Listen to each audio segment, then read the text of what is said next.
So,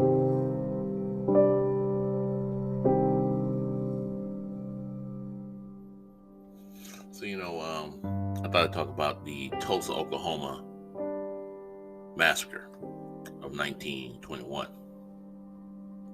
So, from May 31st to June 1st of 1921, a white mob attacked residents' homes and businesses in the predominantly black Greenwood neighborhood of Tulsa, Oklahoma. The event remains one of the worst incidents of racial violence in U.S. history, and for a period remained one of the least known. News reports were largely squelched, despite the fact that hundreds of people were killed and thousands left homeless. Now, this incident started all over a young man who supposedly touched a white woman. His name was Dick Rowland. He got on the elevator, and the elevator operator, I think her name was Sarah Page, screamed. The young man fled the scene. The police were called, and he was arrested the next day. That was on May 30th. So he's at the police station. There's a mob gathering there of white people who want him brought out, the sheriff to bring him out so that they can lynch him, so that they can string him up, so on and so forth. Here's the problem. Whatever Sarah Page was saying may not even have happened. Maybe he bumped her in the elevator, touched her by mistake. He wasn't trying to do anything to her. But being that she was a white female with a certain perception of black males, and he was on that elevator. It happens today to black men all over America. You get on the elevator, the woman tightens her purse up against her body. They look at you in a strange way, wait until they can get off the elevator. And it's a tense moment. I can tell you, being on the elevator with white women, sometimes it just depends on the type of the person on the elevator, because some of them be so nice. Some people can be very nice on the elevator, but there are those. You get on the elevator and you can tell.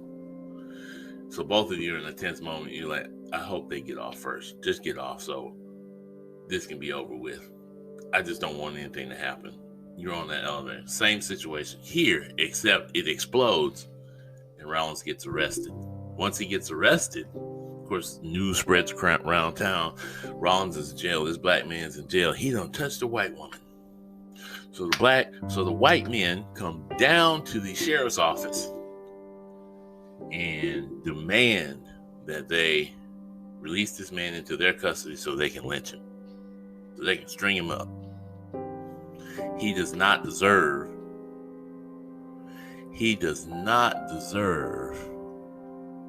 a court appearance or any of those things. They're going to be judge, jury, and execution right there on the spot. That's how it works for black men in Tulsa, Oklahoma in 1921. You do not have the right to due process according to the citizens. Now, the sheriff's office, on the other hand, felt a different way about it, so they barricaded themselves in and kept the young man from being killed. So the black people back in Greenwood hear about this. And you got to remember, this is 1921. Black men have already served in World War I. They've gone overseas. They fought against the Germans. So they fought against other white people. And they've proven their valor and their strength and their aggressiveness. So when they come home, they're in the mood of, ain't taking this shit no more. Right? So a group of about 25 black males come down to the police station and said, we're here to help you guard this man so that they can't hurt him. Of course, the sheriff was like, no, buddy, this ain't a good idea, and sent them away.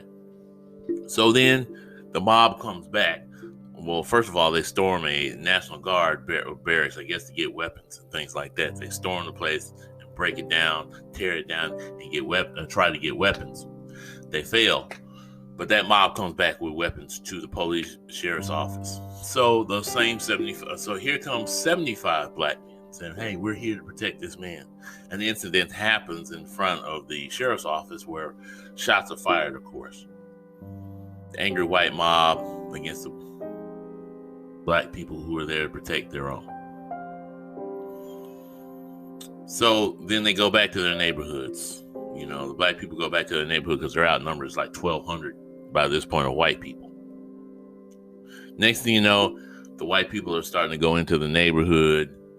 There's incidents of shootings on both sides because the black people are trying to protect their homes from these white angry mobs that are coming to burn their town down, burn their homes down, and destroy everything. And in the process, some of these folks actually get deputized. And they become part of this mob that's destroying this black neighborhood. They fear black men with guns, fearing black men protecting their neighborhoods. So things are getting burned down. Worst part of it is the National Guard sends in planes to bomb Greenwood. In the end, they say, this is what they said, 39 people died on both sides. When in actuality, there's more like 300, mostly white black men who died. And up to 2,000 people were homeless. And 1,200 black men were put in jail. 1,200 black men. Not one white man was put in jail. Not for the people he killed, women, children. They were not put in jail at all. See, these black men were standing up protecting their homes. They were protecting Dick Raleigh's constitutional rights that these white men did not want him to have. January 6th, white men stormed the Capitol.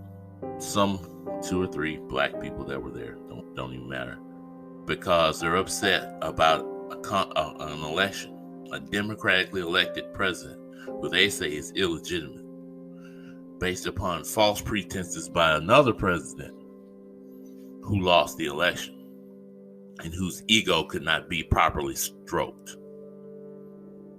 Right? That's the basis for that. So we have here what we call white fear. Armed black men are a white fear. Just like you hear Tucker Carlson talk about what he calls the replacement theory.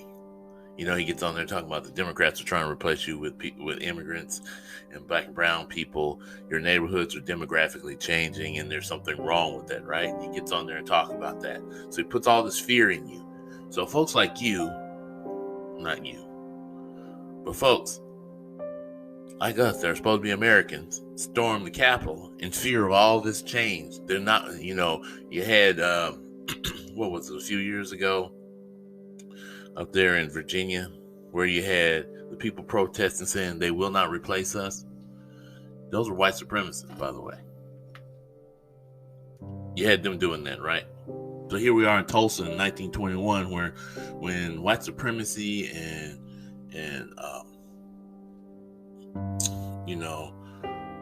racism all mixed together in one place. They feared that this was a black revolt. So they bombed the place. They deputized white people. They burned homes, killed 300 some people, jailed black men, made black men homeless. So what was the result of that? Well, black people there, they rebuilt their homes.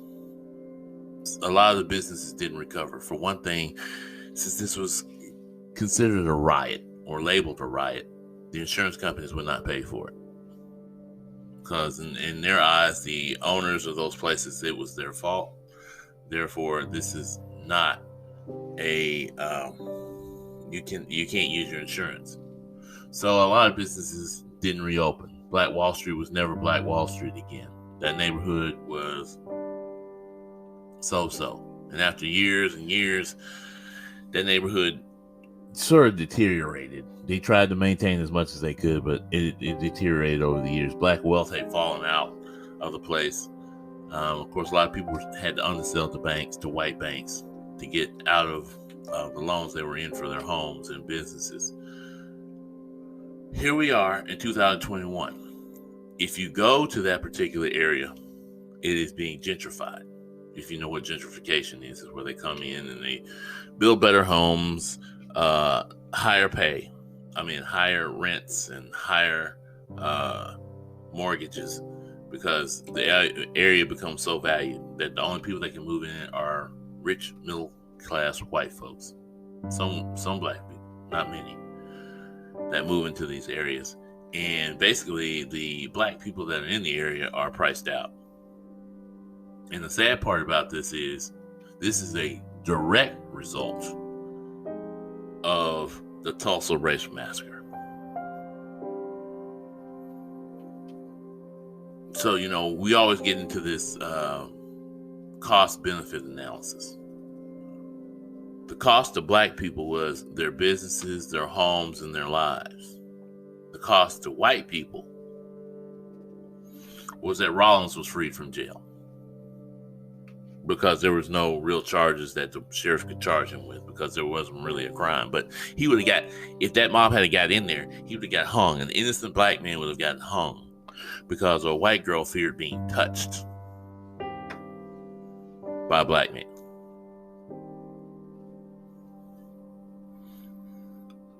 And as far as benefit analysis, white people benefited greatly from it. Now they've got this property that they can, in 2021, they can gentrify and build all these big apartment buildings, restaurants, and shops for themselves in a black neighborhood that they destroyed.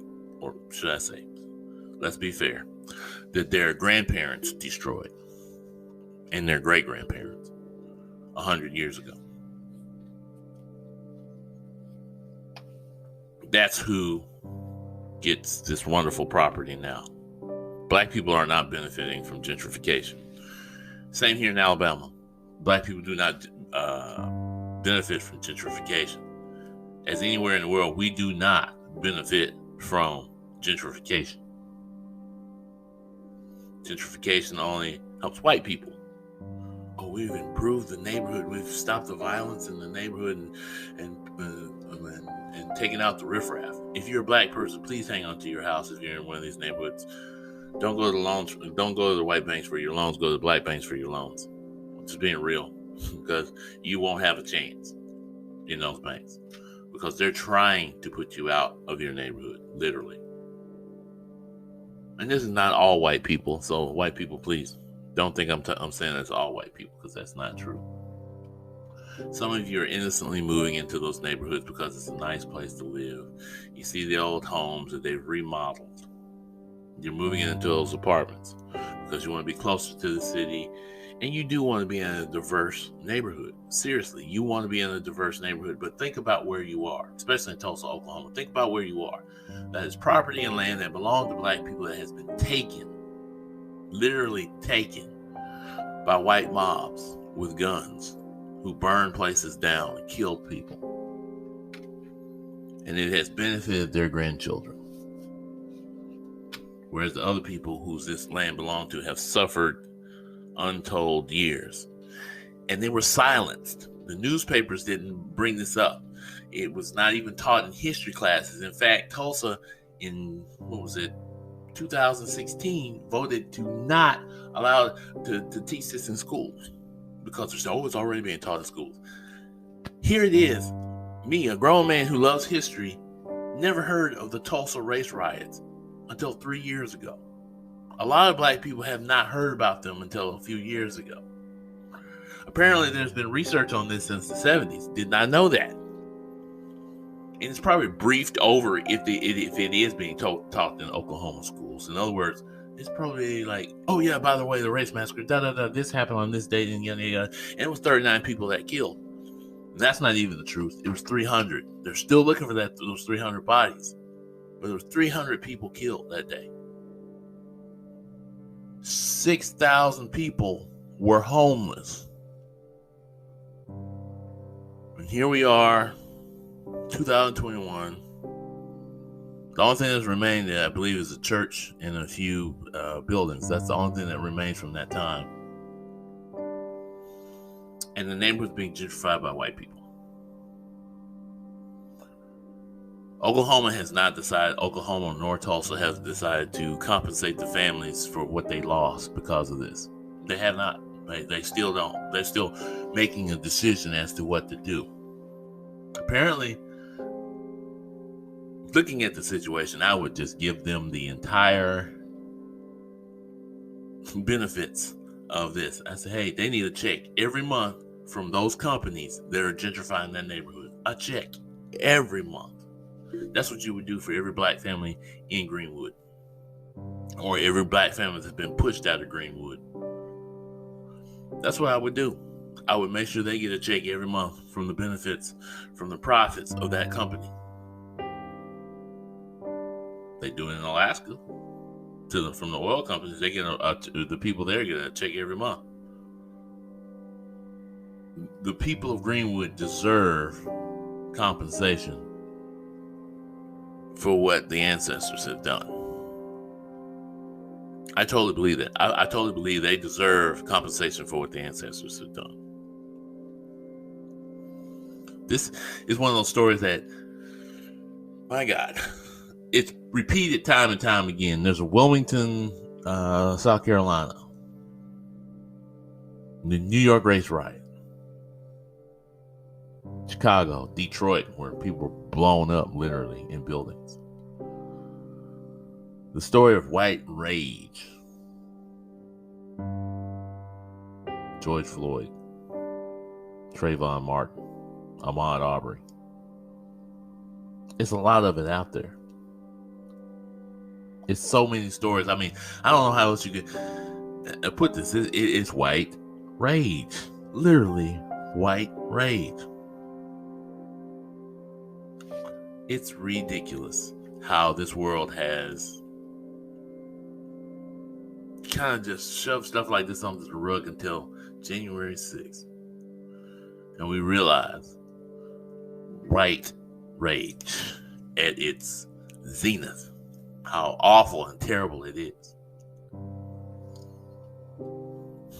Now, white people are scared. White people are scared because there were people roaming the halls of the Capitol, literally wanting to hang senators and representatives and the vice president of the United States, by the way, who was a big supporter of Trump before all this happened. They wanted to hang him. They're roaming the hall. And the worst part about it is, of course, there are white people who want to cover it up and call it